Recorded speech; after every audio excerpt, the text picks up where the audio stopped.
So one reason people don't want to admit they're in a simulation is because it affects the free will debate.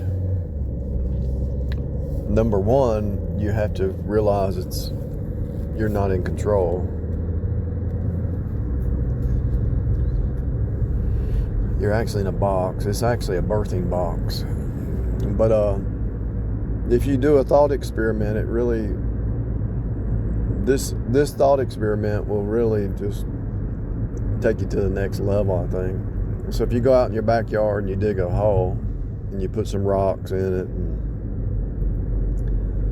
some tree limbs, and fill it full of water like a pond, put you some fish in there. It could be whatever it is, goldfish, regular fish, whatever. You put the fish in there in the pond, right? Now, do the fish have free will to swim around in the pond? Yes. But how big is the pond? It's no bigger than your backyard. So the fish are swimming around in a pond. They think they have free will. They're in that little pond. They're hiding under the rock that you put there. They're eating the bugs that are all around.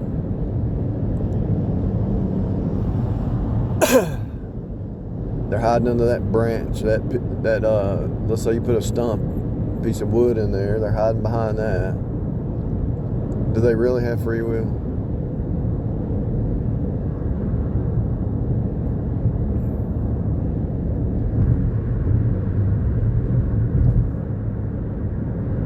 They're limited about where they can go. They can only swim around in your backyard, but to them, they're swimming around in a pond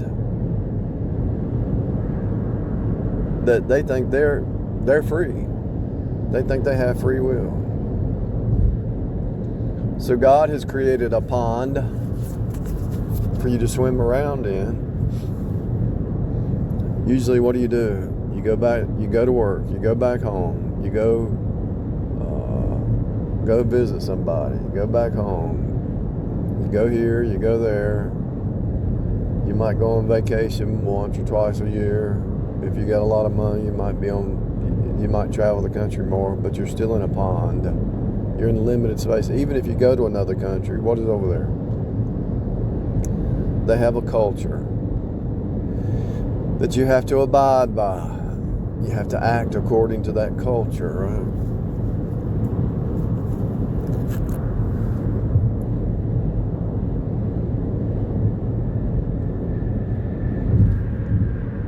But what do you see over there? You see water. You still need water. You need a place to sleep. You got dirt. You got sky. You got water. You got trees. You got plants. You got food. You got the same stuff over there. Sheets and shower and blankets and shoes. Same stuff. Nothing special. Nothing great. Buildings, government, cars, bicycles, transportation of some kind.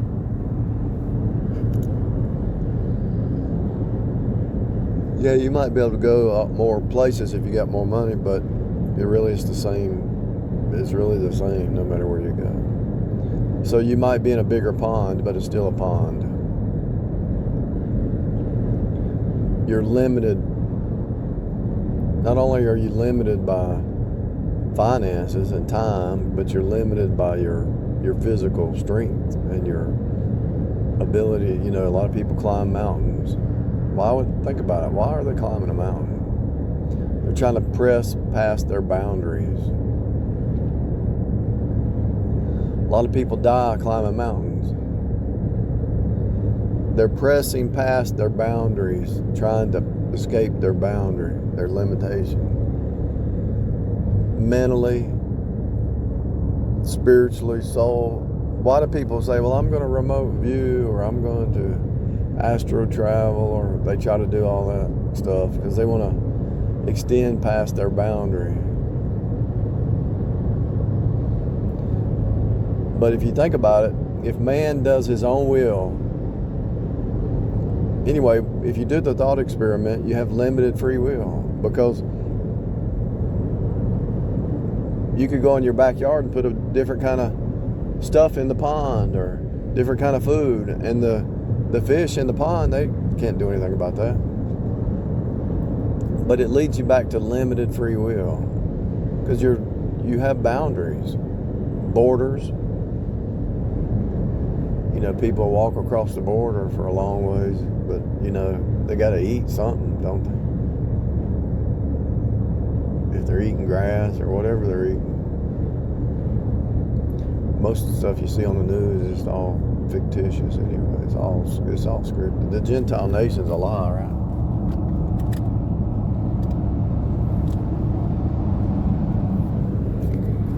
How do you rule a lot of people? How would you rule a bunch of people? You have to put them in fear. You have to put them in. You have to have a debt money system. You have to inflate the money and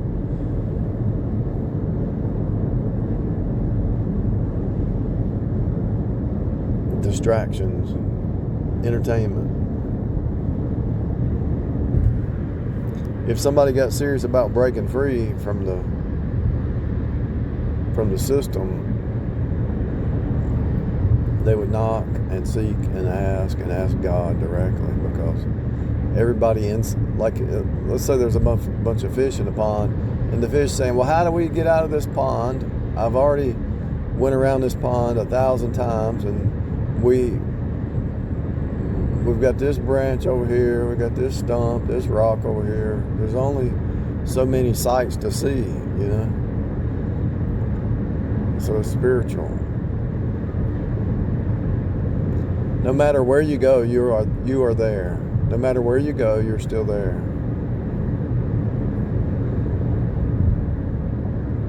You already escape spiritually if you run to Jesus.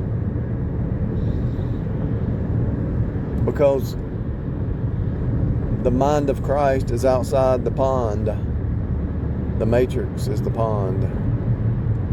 Everybody's stuck in their little box. But if you carry the thought experiment to the nth degree, what happens? You see that you don't have your thoughts. Really, think about it. What is the pond of your thoughts? The pond of your thoughts are the words that were given to you when you were born. Try to come up with a new word. Try to come up with a new letter. What do words do? They describe objects or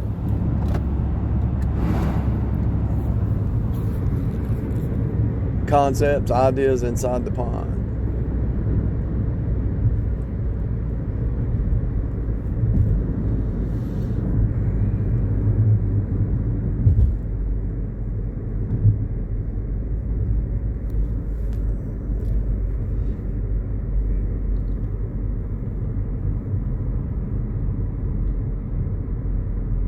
Somebody asked Elon Musk, he said something about technology to escape the Earth's gravitational field or something. He said, not in this lifetime.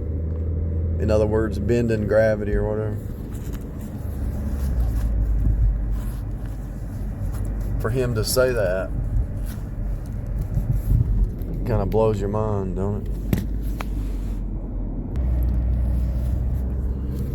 It has nothing to do with man's ideas. It's what God reveals. Gravity is the grave. Gravity is because of sin. People say, what is gravity? Sin. Sin takes you back to the grave. That's what gravity is. The gravity of the matter is you're going back to the grave 6 foot under, 666, man's number. Why do they bury you 6 foot under? Because 6 is man's number. 6 is the number of man. It's the letter F. F this, F you, F that, F whatever. That's why man says F. The F word. That's why it's a 4-letter word.